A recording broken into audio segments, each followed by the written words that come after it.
Well, let's start just before. Let's start with your book. Okay. Because the first book you asked me to read was your book. Oh, that's right. That's right. You're right. My memoir. Yeah, and the prologue. Mm-hmm. Yeah. Yeah. Are you going to tell them the name of it?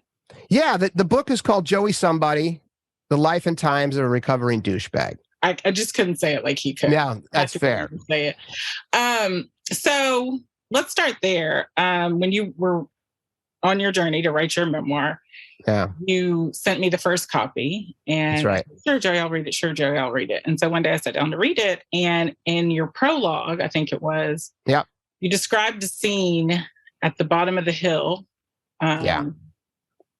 In the Tenderloin. Let me explain the scene just so that the listener gets it. So I was driving through downtown San Francisco through a rough neighborhood called the Tenderloin. And I was late to pick up my kids. And in the scene, I was describing how much of a douchebag I was because I was driving my fancy, stupid car through a very rough neighborhood. And I was late. And my screen was ringing. My teachers were calling. My wife was calling, like, where are you? You're supposed to pick up your kids. And I was like, all right. So I'm nutsing through this Tenderloin area, and I see a yellow light, and I jump on it, and then it turns to red, and I slam on the brakes. And as I did so, I did so right in front of a crosswalk, and there was 3 large men sitting there smoking a joint, drinking some beers. And the leader of this triumvirate looks over and says, who the fuck do you think you are, white boy? And I had my window open. So I was like, oh, man, this isn't going to go well. And they start coming towards me. And I was like, oh, I'm dead. So I leaned out the window and I said, I am a douchebag. And I'm sorry.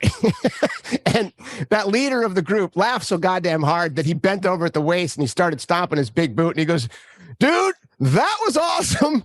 You're awesome. And he came over and he shook my hand. And which wasn't part of the prologue because we actually cleaned it up in editing.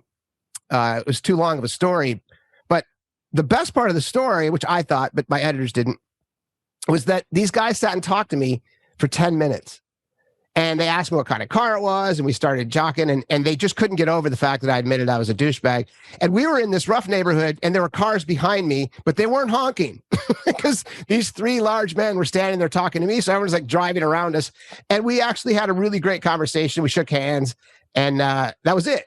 But that was the prologue that you read, and we did change some verbiage based